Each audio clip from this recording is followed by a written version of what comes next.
আজকে রান্না করব মাংসের ঝোল। দেখো, পাতলা করে মুরগির মাংসের ঝোল করবো। তার জন্য আমি আলু পেঁয়াজ কুচি একসাথে ভেজে নিচ্ছি। এদিকে আমার মাংসটাও ধুয়ে রাখা আছে। দেখো, মাংসটা আমি ধুয়ে রেখেছি। আমি একটু আদা রসুনের পেস্ট দেবো এতে, বেশি কিছু দেবো না। আমি যেহেতু পাতলা ঝোল করছি, আদা রসুনটা একটু পেস্ট করে নেব। দেখো, পেঁয়াজ আলুটা কিন্তু ভাজা হয়ে গেছে। আমি এবার মাংসটা দিয়ে দিচ্ছি আস্তে আস্তে।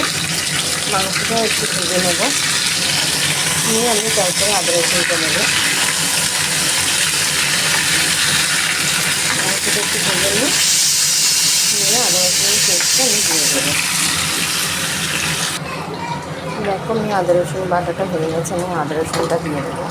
পেঁয়াজ মাংস সব ভেজে নিয়েছি একসাথে। আদা রসুন বাটাটাও দেবো। আদা রসুন বাটাটা আমি দিচ্ছি।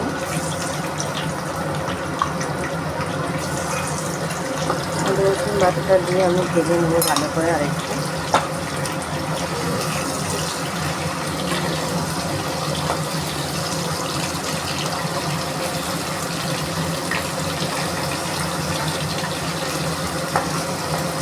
মাংসটার মধ্যে কিন্তু আমি আদা রসুনটা ভালো করে মাখিয়ে নিচ্ছি। গুঁড়ো দিয়েছি, একটু জিরের গুঁড়ো দিয়েছি, হলুদের গুঁড়ো দিলাম, ধনে গুঁড়ো দিয়েছি, অল্প একটু কাশ্মীরি লঙ্কার গুঁড়ো দিলাম। যেহেতু আমি কাঁচা লঙ্কা বাটা দিয়েছি ওর মধ্যে। দেখো, ভালো করে এবার আদা রসুনটা কষিয়ে নেব। একটু ভাজা মতন হয়ে গেলে আমি একটু জল দেব।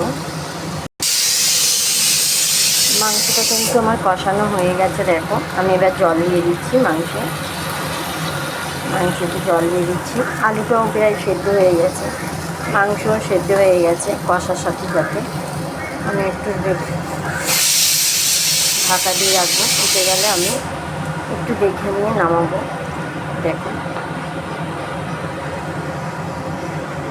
দেখো মাংসটা কিন্তু আমার হয়ে গেছে। আমি একটু লাগাবার আগে ধনে পাতা দিচ্ছি, ধনে পাতা কুচি দিলাম। লাগাবার আগে একটু ভালো করে নাড়িয়ে নিয়ে আমি লাভিয়ে নেব তরকারিটা। আমার কিন্তু হয়ে গেছে। দেখো,